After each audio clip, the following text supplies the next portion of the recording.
Immerse yourself in the profound insights offered by Father Chuck Belmonte as he delves into daily reflections on various gospel passages from the Bible. July 7th, Monday. Did God choose me? And for what? God chose us in Him before the creation of the world to be holy and blameless in His sight. In love, He predestined us for adoption to sonship through Jesus Christ, in accordance with His pleasure and will. In the original Greek text, the verb to choose describes the election as a historical fact, fulfilled in God's eternal plan before time had begun, emphasizing the certainty and definitiveness of this divine act from the perspective of eternity. Indeed, the expression before the creation of the world further underlines the dimension of the pre-existence and eternity of God's saving plan. This phrase not only indicates temporal precedence to creation, but also points to the immutability and certainty of God's purpose in choosing us.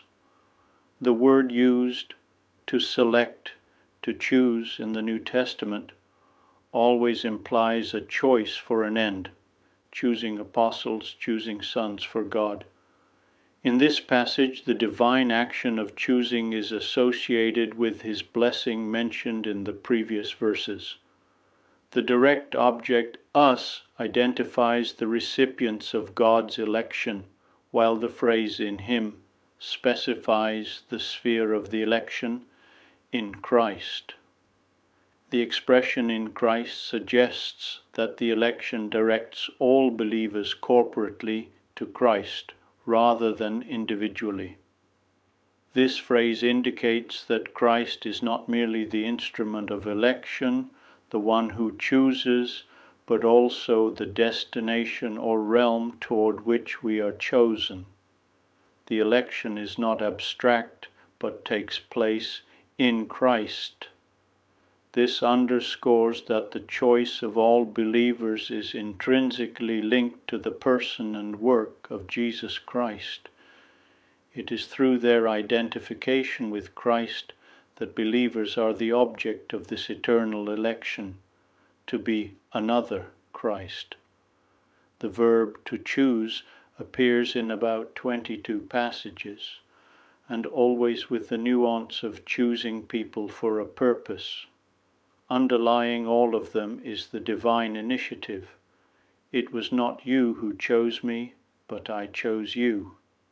In Ephesians, the emphasis is on the election of believers in Christ. St. John Chrysostom observes that God has chosen us to be holy and blameless before Him. That is, the divine election entails the call to live a blameless life before God. He adds that God is holy, and therefore we must aim to holiness. This election does not exempt us from moral responsibility.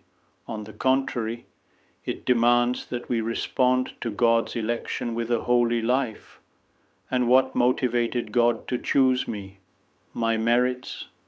God thought of us in Christ from eternity, and before the foundation of the world, God loved us and chose us to include us in His family.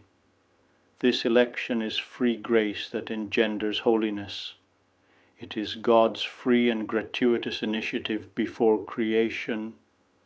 God chose me because He loved me, and His love remains. I would be delighted to extend an invitation to you once again tomorrow for another insightful reflection on the Gospel by Father Belmonte.